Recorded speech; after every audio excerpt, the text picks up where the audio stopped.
Hello दोस्तों, नमस्कार। मैं भी एक आप सभी का बहुत बहुत स्वागत करता हूं आपके अपने इस सुडुक परिवार में। तो साथियों, आज के इस क्लास में आरआरबी ग्रुप डी परीक्षा 2025 के लिए पूरे पेपर का हल करने वाले हैं। तो साथियों, जैसा कि कल से ग्रुप डी का पेपर शुरू होने वाला है, यदि आप सभी का 1 दिसंबर से लेकर 16 जनवरी के बीच किसी भी दिन किसी भी शिफ्ट में एग्जाम होने वाला है, तो इस पेपर को पूरा देख कर जाइएगा। इस बार आप आसानी से अपने शिफ्ट को क्रैक करने वाले हैं, क्योंकि आज की इस क्लास में एक ओरिजिनल फुल पेपर को डिस्कस करेंगे। तो जिस तरह से ग्रुप डी का पेपर 27 और 28 नवंबर को कंप्लीट हुआ है, तो इन 6 शिफ्टों में जिस तरह से GS, current affair, science, math और रीजनिंग के सवाल पूछे गए, तो उसी के आधारित पर यह पूरा पेपर होने वाला है। और रेलवे का एक खास बात होता है कि जो पहले और दूसरे दिन का जिस लेवल का पेपर बनाता है, वो पूरे एग्जाम भर तक वैसा ही पेपर बनाता है। यानी अब जो एग्जाम होने वाला है वो 27 और 28 के आधारित पर पूरा पेपर वो तैयार करने वाले हैं। तो आज की इस क्लास में वो 6 शिफ्टों का पूरा निचोड़ होगा और किस लेवल का सवाल आपके पेपर में अब आने वाले शिफ्ट में पूछ सकते हैं, तो उसी के आधारित पर यह पूरा पेपर होने वाला है। तो आप सभी से रिक्वेस्ट करेंगे, यदि आप इस बार ग्रुप डी के किसी भी शिफ्ट को क्रैक करना चाहते हैं, तो इस पेपर को पूरा हल कर जरूर जाइएगा। अपने शिफ्ट में बैठने से पहले इस पेपर को देखकर जरूर जाइएगा। ओके, तो चलिए बिना टाइम वेस्ट करते हुए इस पेपर को हल करते हैं। जैसे जैसे आपका पेपर होता है वैसे वैसे आज की इस क्लास में हम लोग क्वेश्चन को डिस्कस करने वाले हैं। जैसे आपका पहले साइंस का पेपर ओपन होता है, तो इस क्लास में हम लोग पहले साइंस के क्वेश्चन देखेंगे, फिर रीजनिंग के क्वेश्चन देखेंगे, फिर मैथ और लास्ट में आपका करंट अफेयर के क्वेश्चन रहने वाले हैं। ओके, तो इस पूरे पेपर को जरूर देख कर जाइएगा। तो चलिए आज का पहला प्रश्न हम लोग साइंस से शुरुआत करते हैं। हुक का सिद्धांत निम्नलिखित में से किससे संबंधित है? हुक का सिद्धांत किससे संबंधित है? तो ये प्रत्यास्थता से संबंधित है। तो पहले का बी ऑप्शन बिल्कुल राइट आंसर हो जाएंगे। अगला सवाल कॉल करिएगा, क्वेश्चन नंबर 2। CO2 जब अधिक मात्रा में प्रवाहित किया जाता है तो चूने का पानी फिर से रंगहीन हो जाता है। तो इसका कारण क्या होता है? CO2 जब अधिक मात्रा में प्रवाहित किया जाता है तो चूने का पानी फिर से रंगहीन हो जाता है। तो इसका कारण होता है कैल्शियम बाइकार्बोनेट। बी ऑप्शन बिल्कुल राइट आंसर हो जाएंगे। अगला सवाल कॉल करिएगा, क्वेश्चन नंबर 3। वायु गुहाओं वाली लंबी अस्थियां और वायु कोष वाले फेफड़े किसके वर्ग की विशेषताएं हैं? बताइए, वायु गुहाओं वाली लंबी अस्थियां और वायु कोष वाले फेफड़े ये किस वर्ग की विशेषताएं हैं? तो ये पक्षी वर्ग की विशेषताएं हैं। डी ऑप्शन बिल्कुल राइट आंसर हो जाएंगे। अगला सवाल कॉल करिएगा, क्वेश्चन नंबर 4। सिल्वर को खुले में रखने पर आमतौर पर इस पर निर्मित होने वाली जंग का रंग कैसा होता है? बताइए, सिल्वर को खुले में रखने पर आमतौर पर इस पर निर्मित होने वाली जंग का रंग कैसा होता है? तो काला पड़ जाता है। बी ऑप्शन बिल्कुल राइट आंसर हो जाएंगे। अगला सवाल कॉल करिएगा, क्वेश्चन नंबर 5। हेनले पास किससे संबंधित है? बताइए, हेनले पास किससे संबंधित है? तो उत्सर्जन से संबंधित है। ऑप्शन सी बिल्कुल राइट आंसर हो जाएंगे। अगला सवाल कॉल करिए, क्वेश्चन नंबर 6। निम्नलिखित में से किस प्रकार के पादप में नग्न भ्रूण नहीं होता है? तो साथियों, किस प्रकार के पादप में नग्न भ्रूण नहीं होता है? तो एंजियोस्पर्म में। ऑप्शन ए बिल्कुल राइट आंसर हो जाएंगे। चलिए अगला सवाल कॉल करिए, क्वेश्चन नंबर 7। पौधों को कितने समूहों में विभाजित किया जाता है? तो पौधों को 5 समूह में विभाजित किया जाता है। ऑप्शन सी बिल्कुल राइट आंसर हो जाएंगे। अगला सवाल कॉल करिएगा, क्वेश्चन नंबर 8। प्रकाश रासायनिक अभिक्रिया की दर ये किस पर निर्भर करती है? बताइए, प्रकाश रासायनिक अभिक्रिया की दर किस पर निर्भर करती है? तो भाई प्रकाश की तीव्रता पर निर्भर करती है। डी ऑप्शन बिल्कुल राइट आंसर हो जाएंगे। अगला सवाल कॉल करिए, क्वेश्चन नंबर 9। मस्तिष्क का कौन सा भाग हृदय को नियंत्रित करता है? तो साथियों, मस्तिष्क का कौन सा भाग हृदय को नियंत्रित करता है? तो मेडुला ऑब्लंगेटा, यह भाई हृदय को नियंत्रित करता है। बी ऑप्शन बिल्कुल परफेक्ट आंसर हो जाएंगे। अगला सवाल कॉल करिएगा, क्वेश्चन नंबर 10। प्रकाश का वेग किसमें अधिकतम होता है? प्रकाश का वेग किसमें अधिकतम होता है? तो सर जी, निर्वात में। डी ऑप्शन बिल्कुल राइट आंसर हो जाएंगे। अगला सवाल कॉल करिए, क्वेश्चन नंबर 11। प्रकाश विद्युत प्रभाव में उपयोग की जाने वाली धातु के कार्य फलन की इकाई क्या होती है? बताइए, प्रकाश विद्युत प्रभाव में उपयोग की जाने वाली धातु के कार्य फलन की इकाई क्या है? तो जूल है। ऑप्शन ए बिल्कुल राइट आंसर हो जाएंगे। अगला सवाल कॉल करिएगा, क्वेश्चन नंबर 12। जेट प्लेन किस सिद्धांत पर काम करता है? बताइए दोस्त, जो जेट प्लेन है वो किस सिद्धांत पर काम करता है? तो न्यूटन के गति के तीसरे नियम पर काम करता है। बी ऑप्शन बिल्कुल राइट आंसर हो जाएंगे। और साथियों आगे बढ़ने से पहले आप लोग अपना एग्जाम डेट हमें जरूर बता दीजिएगा कि आपका एग्जाम किस डेट को होने वाला है, क्योंकि आपके लिए हमें क्लास प्रोवाइड कर रहा है। ओके, अम्लीय वर्षा का पीएच मान कितना होता है? तो भाई अम्लीय वर्षा का पीएच मान कितना होता है? तो 5.6 से कम होता है।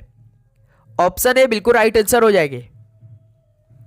चलिए क्वेश्चन नंबर 14 कॉल करिए। डैश मानव शरीर की सबसे छोटी ग्रंथि कौन सी है? मानव शरीर की सबसे छोटी ग्रंथि तो पीनियल ग्रंथि है। ऑप्शन सी बिल्कुल राइट आंसर हो जाएंगे। अगला सवाल कॉल करिएगा क्वेश्चन नंबर 15। निम्नलिखित में से कौन सा रासायनिक तत्व क्षारीय मृदा धातुओं के समूह से संबंधित नहीं है? तो साथियों कौन सा रासायनिक तत्व क्षारीय मृदा धातुओं के समूह से संबंधित नहीं है? तो भाई पोटेशियम नहीं है। डी ऑप्शन बिल्कुल राइट आंसर हो जाएंगे।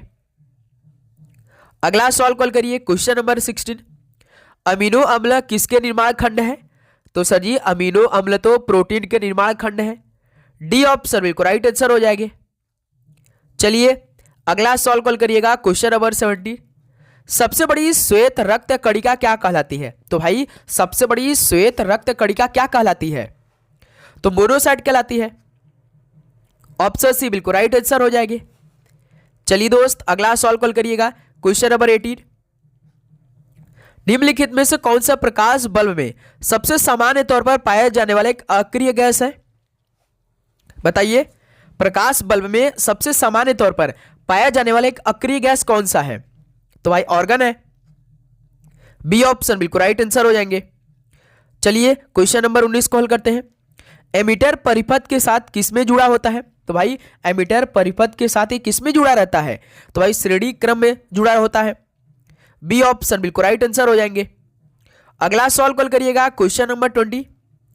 मनुष्यों की श्रव्य सीमा से अधिक आवृत्ति वाली तरंगों को क्या कहा जाता है? तो भाई मनुष्यों की श्रव्य सीमा से अधिक आवृत्ति वाली तरंगों को क्या कहा जाता है? तो पराश्रव्य तरंगे कहते हैं। बी ऑप्शन बिल्कुल राइट आंसर हो जाएंगे। अगला सवाल कॉल करिए क्वेश्चन नंबर 21। निम्नलिखित धातुओं में से विद्युत चालकता सबसे कम किसकी होती है? तो धातुओं इन धातुओं में से विद्युत चालकता सबसे कम किसकी होती है? तो एल्युमिनियम की सबसे कम होती है, ध्यान रखिएगा। डी ऑप्शन बिल्कुल राइट आंसर हो जाएंगे।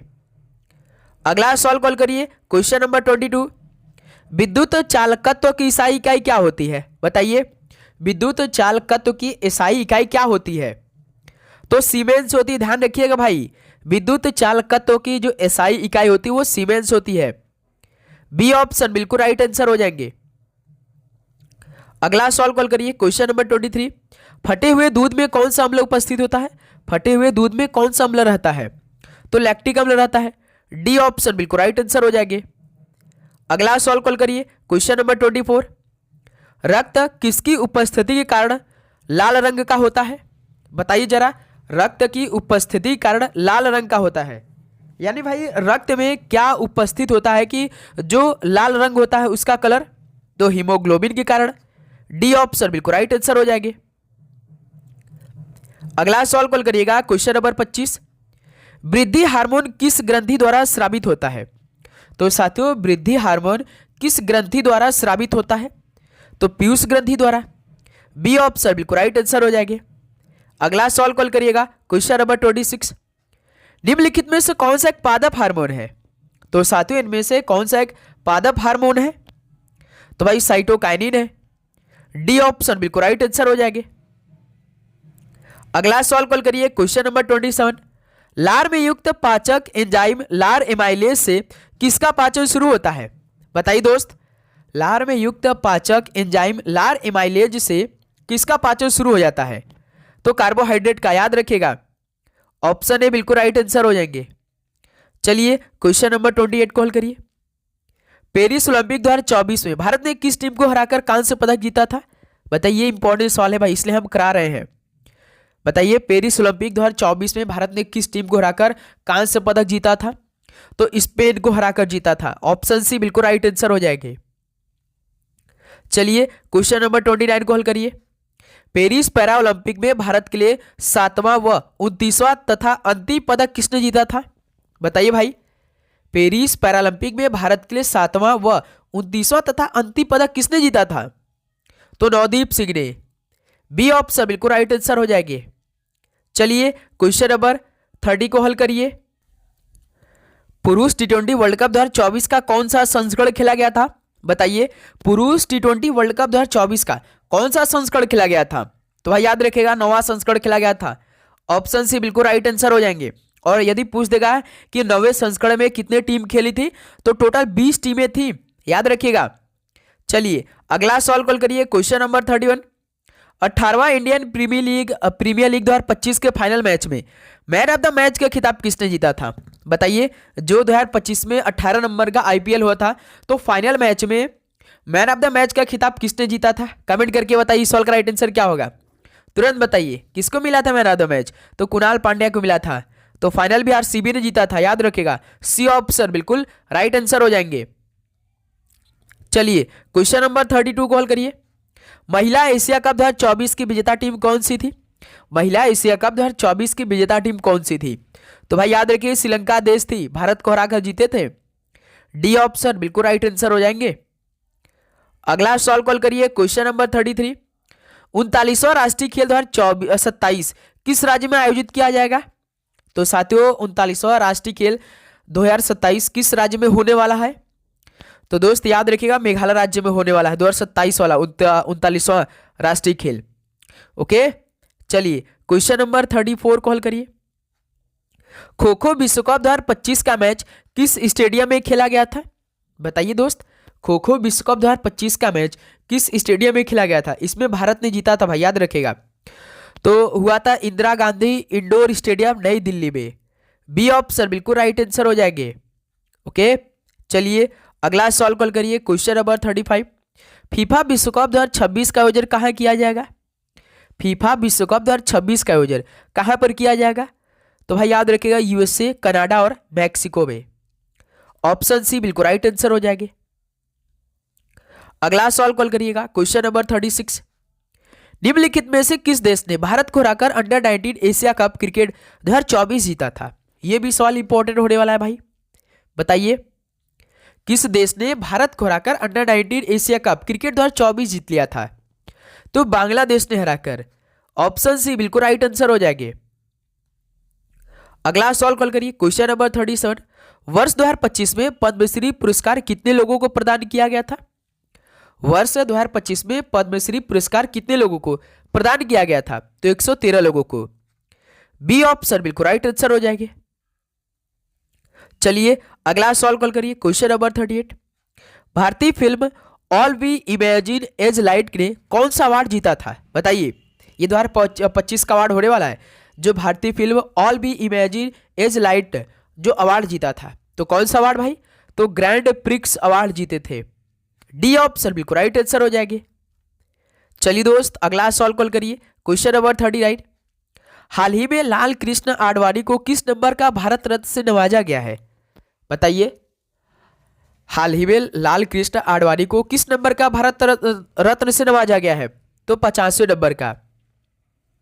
बी ऑप्शन बिल्कुल राइट आंसर हो जाएंगे। अगला सवाल कॉल करिएगा। Question number 40। बुकर अंतर्राष्ट्रीय अवार्ड साहित्य उपन्यास हार्ट लैम्ब के लिए किसे नवाजा गया था? बताइए, बुकर अंतर्राष्ट्रीय अवार्ड साहित्य उपन्यास हार्ट लैम्ब के लिए किसे नवाजा गया? तो बानू मुश्ताक को। ऑप्शन ए बिल्कुल राइट आंसर हो जाएगा। ये भूलिएगा मत सवाल, ये भी इंपॉर्टेंट सवाल है, ये किसी न किसी शिफ्ट में जरूर सवाल आएगा। चलिए क्वेश्चन नंबर 41 को हल करिए। निम्न में से G7 सम्मेलन 2025 का आयोजन किस देश में किया गया था? तो साथियों, G7 सम्मेलन 2025 का आयोजन किस देश में किया गया था? तो कनानैस्किस अल्बर्टा, कनाडा में किया गया था। बी ऑप्शन है से बिल्कुल राइट आंसर हो जाएंगे। चलिए क्वेश्चन नंबर 42 को हल करिए। भारत कलिंग सम्मेलन 2025 कहां आयोजित किया गया था? भारत कलिंग सम्मेलन 2025 ये कहां पर आयोजित किया गया था? तो मुंबई में किया गया था। तो ऑप्शन ए बिल्कुल राइट आंसर हो जाएंगे। चलिए क्वेश्चन नंबर 43 को हल करिए।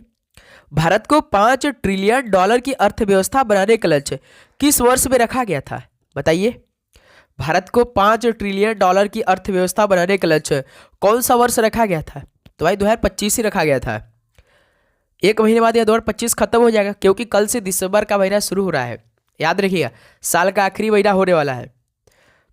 तो इस पूरे पेपर को हल करके जाइए, देख कर जाइए, और अपना पेपर बहुत अच्छी तरीके से देकर आइए।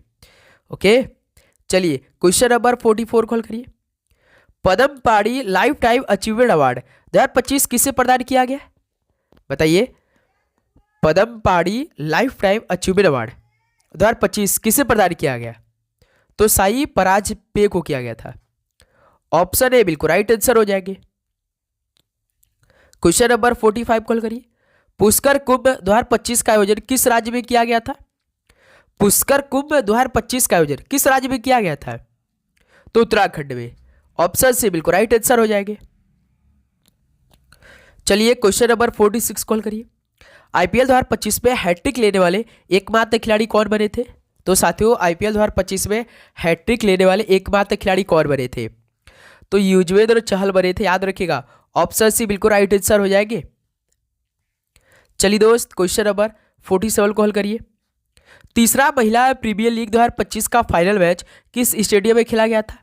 तो भाई तीसरा महिला प्रीमियर लीग 2025 का फाइनल मैच, जिससे भाई मुंबई और दिल्ली आपस में भिड़े थे, मुंबई ने जीत लिया था 2025 का फाइनल मैच दिल्ली को हराकर।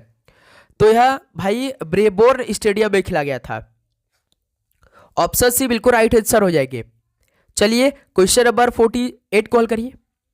IIFA international Indian film academy 2025 में सर्वश्रेष्ठ फिल्म कौन बनी थी? बताइए, आईफा 2025 में सर्वश्रेष्ठ फिल्म कौन बनी थी? तो लापता लेडीज बनी थी। ऑप्शन बी बिल्कुल राइट आंसर हो जाएंगे। चलिए क्वेश्चन नंबर 49 को हल करिए। 97वां ऑस्कर अवार्ड 2025 में सर्वश्रेष्ठ निर्देशक कौन है? तो भाई जो 97वां ऑस्कर अवार्ड 2025 हुआ था, इसमें सर्वश्रेष्ठ निर्देशक कौन थे? तो सीन बेकर थे। ऑप्शन ए बिल्कुल राइट आंसर हो जाएंगे। चलिए दोस्त, क्वेश्चन नंबर 50 को हल करिए। 47वीं यूनेस्को सम्मेलन 2025 का आयोजन कहाँ हुआ था? तो 47वीं यूनेस्को सम्मेलन 2025 कहाँ आयोजन हुआ था? तो सोफिया बुल्गारिया में हुआ था। डी ऑप्शन बिल्कुल राइट आंसर हो जाएंगे। चलिए क्वेश्चन नंबर 51 को हल करिए। तो यहां से अब देखिए, आप सभी के बीच रीजनिंग का क्वेश्चन आ गया, तो काफी अच्छी तरीके से हल करिए। क्या होगा इस सवाल का राइट आंसर? सोचिए, समझिए, परखिए, उसका बाद अपना राइट आंसर दीजिए। बताइए, निम्नलिखित में से कौन सा अक्षर संख्या समूह दी गई श्रृंखला में प्रश्न चिन्ह के स्थान पर आएगा?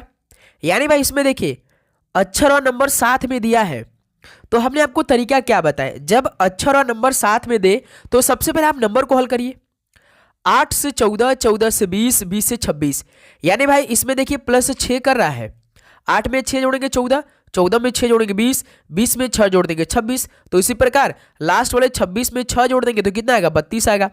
अब देखिए ऑप्शन में कौन सा ऐसा ऑप्शन है जो कि 32 दिया है?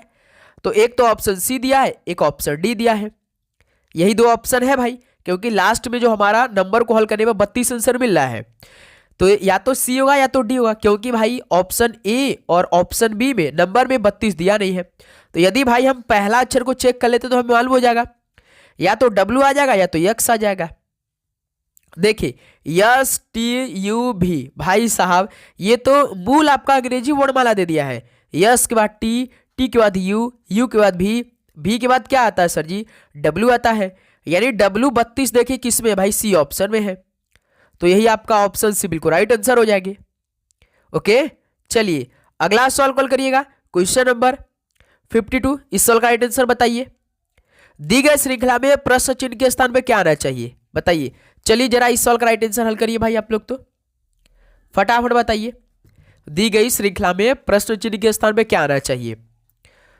277, 254, 221 क्वेश्चन मार्क 125 62। बताइए 277, 254, 221। भाई नंबरों का श्रृंखला घट रहा है, यानी कुछ ना कुछ कम किया है। 277 से 254 यानी -23 किया है। 254 से 221 यानी इसमें भाई -33 कर दिया है। 254 में से -33 को करेंगे तो 221 बच जाएगा, यानी अगली संख्या में -43 कर देंगे। 221 में से -43 करिए, 11 में से 3 घटा 8, 21 में से 4 घटा 17, यानी 178 आएगा इस सवाल का राइट आंसर, जो कि बी ऑप्शन बिल्कुल राइट आंसर हो जाएगा। अब उसी प्रकार 178 में से आप -53 करिए, तो देखिए 8 में से 3 घड़ा 5, 7 में से 5 घड़ा 2 और 1। देखिए यहाँ पे प्रश्न में 125 दिया, यानी ये राइट आंसर है। अब इसके बाद 125 में से आप -63 कर दीजिए तो 62 आपका आंसर आ जाएगा। यानी हमारा सीक्वेंस बिल्कुल ठीक है, तो बी ऑप्शन इस का राइट आंसर हो जाएगी। चलिए क्वेश्चन नंबर 53 को हल करिए जरा। एक निश्चित कूट भाषा में क्वेर को 35, 27 और इट्स को 12, 46 के रूप में कूटबद्ध किया गया है। दी गई कूट भाषा में ई के लिए कूट क्या होगा? जैसे भाई क्योर है CURE, क्वेर है, इसमें 4 अक्षर है तो इसमें 4 अलग नंबर दिया गया है 35, 27। उसके बाद इट्स है EATS, इसमें 4 अक्षर है तो इसमें 4 अलग नंबर कोड दिया गया। हमसे क्या पूछा? ई। तो यदि सिंगल पूछा तो पहले हम कॉमन चेक कर लेंगे। देखिए क्वेर में ई है और इट्स में भी ई है, यानी दोनों में ई कॉमन मिल गया। इसका मतलब कि दोनों के कोड में भी कोई ना कोई नंबर कॉमन मिल जाएगा। तो 2 देखिए, 2 इसमें भी है 2 इसमें भी है, यानी ई का कोड क्या हो जाएगा? 2 हो जाएगा। तो सिंपल सा भाई ऑप्शन सी इस सवाल का राइट आंसर हो जाएंगे। ओके, चलिए अगला सवाल को हल करिए जरा। तो क्वेश्चन नंबर 54, इस सवाल को हल करिए भाई। कथन और निष्कर्ष वाला सवाल है। एक सवाल हर शिफ्ट में आ रहा है भाई, याद रखिएगा, हर शिफ्ट में। तो इस सवाल को यदि आपने कथन बना लिया तो निष्कर्ष तो अपने आप निकल आ जाएगा। देखिए कैसे बनाएंगे। सभी दाल चावल है, यानी सभी दो दाल है ना, दाल को डी से डिनोट कर रहे हैं, वो चावल है तो हम चावल को सी से डिनोट कर रहे हैं। उसके बाद सभी चावल गेहूं है, यानी ये जो सभी चावल है भाई ना वो क्या है? गेहूं। गेहूं को जी से डिनोट कर रहे हैं। सभी गेहूं मक्का है, यानी भाई ये सभी जो गेहूं है ना वो आपके मक्का है। ये तो भाई हमारा कथन बन गया। अब देखिए निष्कर्ष क्या दे रखा है, हल करिए जरा आप। तो हमने तो भाई कथन को तो बना दिया, अब आप निष्कर्ष को बनाइए। जैसे सभी दाल क्या मक्का है? क्या सभी जो दाल क्या वो मक्का है? बिल्कुल है भाई। सभी जो दाल बीच में का ये देखिए पूरा मक्का है कि नहीं? बिल्कुल है सर जी। यानी पहला तो अनुसरण कर रहा है निष्कर्ष। दूसरा कुछ मक्का क्या चावल है? कुछ यानी जो मक्का क्या चावल है भाई पूरी तरीके से पूरा है सर जी। यानी दूसरा भी आपका अनुसरण कर रहा है, यानी दूसरा, यानी निष्कर्ष पहला और दूसरा दोनों अनुसरण करते हैं। यानी इस सवाल का तीसरा नंबर देखिए ठीक है, निष्कर्ष 1 और 2 दोनों अनुसरण करते हैं। यानी इस सवाल का 3 नंबर बिल्कुल राइट आंसर हो जाएंगे। चलिए अगला सवाल को हल करिएगा। क्वेश्चन नंबर 55, जरा इस सवाल को हल करिए भाई। ABCDE और F एक ही इमारत के 6 अलग अलग तलों पर रहते हैं। इमारत में सबसे निचले तल का क्रमांक 1 है, उसके ऊपर के तल का क्रमांक 2 है और इसी तरह सबसे ऊपरी तल का क्रमांक 6 है। यानी देखिए 6 तल्ला है भाई। ध्यान से इस सवाल को बस देखिए, आराम से चले जाएंगे। 1 2 3 4 5 6, 1 2 3 4 5 6, ये 6 ठो तल्ला है। ठीक है, हर शिफ्ट में 2 सवाल पूछा जा रहा है इस तरह का, सीख लीजिए इसको। फिर देखिए एक एक लाइन पढ़ेगी, एक एक लाइन कंप्लीट कर देंगे। बी जो है वो विषम क्रमांक वाले तल पर रहता है लेकिन 3 पर नहीं है। यानी जो बी अक्षर है ना वो विषम अंक पर रहता है, यानी या तो 1 पे होगा या तो 3 पे होगा या तो 5 पे होगा। विषम संख्या यही है भाई। देखिए बी जो विषम क्रमांक वाले तल पर रहता है लेकिन 3 पर नहीं रहता, यानी 3 पे नहीं है भाई बी। तीसरे तल्ला पे बी नहीं है, यानी यहां पे बी नहीं है। ध्यान रखिएगा, सवाल बोल दिया है या तो 5 पे होगा बी या तो 1 पे होगा बी, है ना भाई। अब देखिए थोड़ा सा आगे बढ़ते हैं। देखिए बी और डी जिन तलों पर रहते हैं उनका योग 7 होगा, यानी बी और डी जिन तलों पर रहते हैं उनका योग 7 होगा। तो अब ये मालूम हो गया, यानी बी जो होगा वो 5 पे होगा, 5 पे होगा और डी 2 पे होगा, तभी तो भाई बी और डी का योग 7 होगा। क्योंकि देखिए पांचवा तल्ला 5 है, दूसरा तल्ला 2, यानी इन दोनों का योग कितना होगा? 7 होगा। ये तो क्लियर होगा क्योंकि भाई बी तो एक विषम क्रमांक पे रहता है लेकिन 3 पर नहीं, यानी या तो 1 पे होगा या तो 5 पे होगा। तो हमने जब आगे लाइन को पढ़ा तो बी और डी जिन तलों पर रहते हैं उनका योग 7 है। ये लाइन क्लियर हो गया। बी अब देखिए 5 पे हो जाएगा, डी 2 पे हो गया। फिर देखिए ई जो है यफ के ठीक नीचे रहता है भाई। ई जो है ना वो यफ के ठीक नीचे रहता है। तो सर जी यफ को बी के नीचे से एक ई को नीचे बैठा देते हैं। सवाल बोला ना कि ई जो यफ के ठीक नीचे, तो यफ के ठीक नीचे ई को हमने बैठा दिया। फिर देखिए सी सबसे ऊपरी तल पर रहता है, यानी 6वें तल्ला पे सी है। सी जो है सबसे ऊपरी तल्ला पे है। ई के ऊपर कितने व्यक्ति है?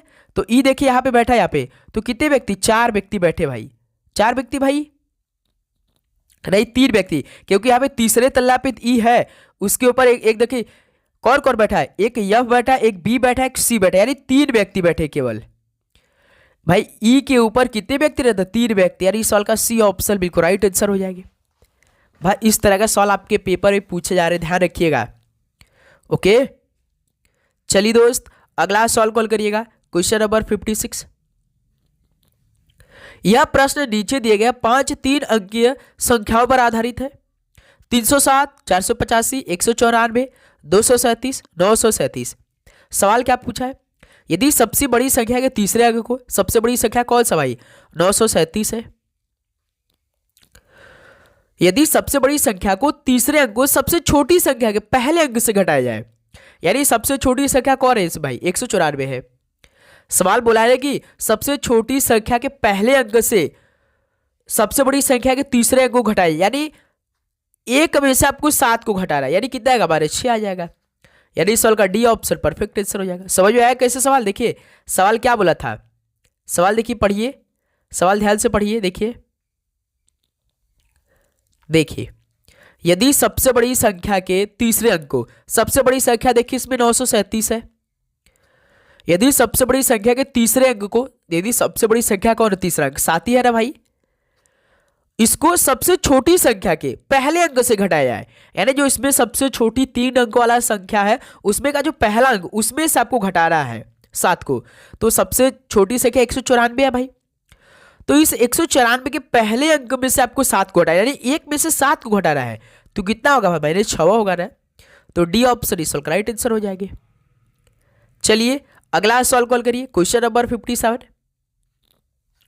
अंग्रेजी वर्णमाला क्रम के आधार पर एक निश्चित तरीके से एन के जी ओ का शब्द एल आई ई एम से है, उसी प्रकार क्यू एन जे आर का शब्द ओ एल एच पी से, तो समांतर का अनुसरण करते हुए टी की एम यू का शब्द किससे होगा, बताइए जरा।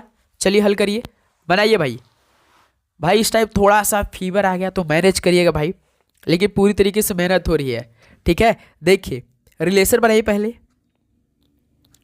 एन के जी ओ, इसका relation L I E M, तो भाई देखिए ओ होता 15, एम होता 13 -2, जी होता 7, ई होता 5 -2, के होता 11, आई होता 9 -2, इसमें भी एन होता 14, एल होता 12 -2, यानी इसमें भाई अब आपको मालूम होगा कि -2 का रिलेशन लग रहा है।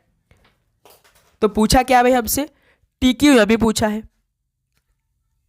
T Q M U, T होता 20, इसमें से 2 घटाए 18, 18 पे कौन होता है अक्षर, आर होता है, क्यू होता है 17, 17 में से 2 घटाई 15, 15 पे ओ होता है, आर ओ आपका आंसर होगा, आर ओ। फिर देखिए एम 13, 13 में से 2 घटाइए 11, 11 का कौन, आर ओ के, आर ओ के देखिए बी ऑप्शन, तो 57 का बी ऑप्शन बिल्कुल राइट आंसर हो जाएंगे। चलिए दोस्त अगला सवाल कॉल करिए, क्वेश्चन नंबर 58। निम्नलिखित हैशटैग और परसेंटेज को प्रतिस्थापित कीजिए। भाई ऑप्शन का मदद आपको लेना पड़ेगा, इन हैशटैग की जगह यहां पे रखकर आपको इसको बराबर करना पड़ेगा, उसी प्रकार परसेंटेज की जगह यहां पे रखकर इनको समीकरण बनाना पड़ेगा, यानी दोनों को आपको अनुपात की इधर और इधर राइट और लेफ्ट हैंड दोनों को आपको बिल्कुल इक्वल पैटर्न पे लाना है। देखिए पहला ऑप्शन को उठा रहे हैं, हैशटैग की जगह यू क्यू यू रखेंगे हैं, यू क्यू यू, इसका रिलेशन ओ यस आर से बनाएंगे, जैसे यू होता है 21, आर होता है 18, क्यू होता है 17, यस होता है 19, यू होता है 21, ओ होता है 15। देखिए 21 से 15 -6, 17 से 19 +2, 21 से 18 -3, यानी देखिए -6 +2 -3, यही सेम रिलेशन है। अब यदि पहला ऑप्शन से हैशटैग परसेंटेज की जगह रखने से आ जाएगा तो आपका राइट आंसर हो जाएगा पहला ऑप्शन। देखिए जैसे जे है, एन है, एम, इसका रिलेशन परसेंटेज की जगह रखेंगे जी ओ जेड, इसका रिलेशन भाई एम 13 भाई जे 26, बहुत लंबा हो गया, यानी पहला ऑप्शन नहीं मैच करे। ऑप्शन बी देखिए हैशटैग की जगह रखिए आर भी यू, इसका रिलेशन ओ एस आर बनाइए। देखिए आर भी यू, यू है 21, आर 18 और भी आपका 22, यस होता 19, आर होता 18, ओ होता 15, 18 से 15 -3, 22 19 -3, 21 18 -3। यानी भाई इसमें देखिए -3 का रिलेशन लगा है। यदि परसेंटेज की जगह यहाँ पे रखने पर ऑप्शन बी में जो हम परसेंटेज को उठा रहे हैं, यदि -3 का रिलेशन बन गया JNM से, तो आपका ऑप्शन हो जाएगा यही। देखिए JNM, इसका रिलेशन क्या है भाई, GKJ, ये मिल गया भाई। देखिए M13 J10 -3, N14 K11 -3, J10 G7 -3। यानी ये आपका ऑप्शन भी देखिए दोनों तरफ आपका -3 मिला कि नहीं, एक जगह हैशटैग की जगह रखने से और परसेंटेज की जगह रखने से। तो इस सवाल का बी ऑप्शन बिल्कुल राइट आंसर हो जाएंगे। बताइए दोस्त, किसी प्रकार का दिक्कत? यदि किसी भी प्रकार का आपको दिक्कत होगा तो भाई कमेंट करके जरूर बताइएगा। चलिए जरा इस सवाल कॉल करिए।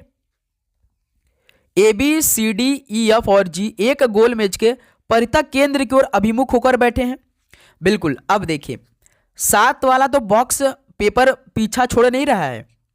1 2 3 4 5 6 7 है ना भाई। एक एक लाइन पढ़ लेंगे, एक एक लाइन कंप्लीट करेंगे। जैसे देखिए डी जो है वो बी के ठीक दाएं पड़ोस में बैठा है, यानी बी के ठीक दाएं पड़ोस में बैठा कौन भाई, डी बैठे, यानी बी को यहां बैठा देते हैं तो यहाँ जस्ट बी के राइट साइड में डी बैठ गया।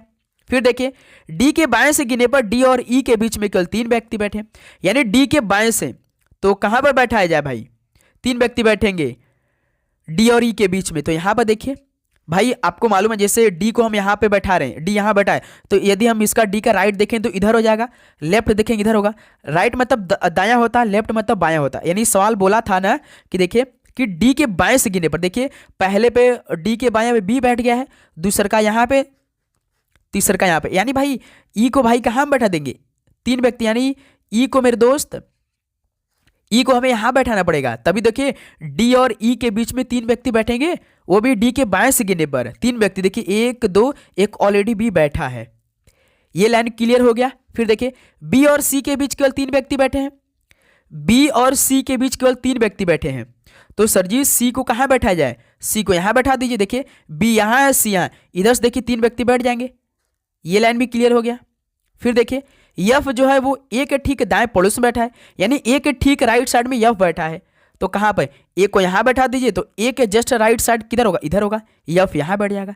ए कभी खाली हो रहा है, जी अभी कहीं नहीं बैठा तो जी यहां बैठा दीजिए, सब बैठ गए। अब सवाल देखिए क्या पूछा है, ए के बाएं से गिनने पर ए और बी के बीच कितने व्यक्ति बैठे। ए के बाएं से, ए यहां पे बैठा, ए का बाएं किधर होगा, इधर होगा भाई, इधर होगा। ए और बी के बीच, तो बी कहाँ, यहां पर है देखिए, तो इसके भी 4 व्यक्ति, देखिए एक ई है, एक सी है, एक जी है, एक डी है, यानी ए के बाएं से गिने पर ए और बी के बीच 4 व्यक्ति बैठे हैं। यदि राइट साइड पूछता, दायां पूछता, तो भाई एक ही लोग केवल एफ बैठा है। ओके चलिए क्वेश्चन नंबर 62 को हल करिए। 13 के प्रथम 17 गुर्जों का औसत ज्ञात करिए। तो साथियों ये सवाल आपके लिए होमवर्क रहेगा, इस सवाल का राइट आंसर आप कमेंट करके बताइए। चलिए थोड़ा सा सॉल्व करके आपको बताते हैं। 13 × 17 + 1 अपान में 2, चलिए हल करके बताइए कितना आंसर आएगा।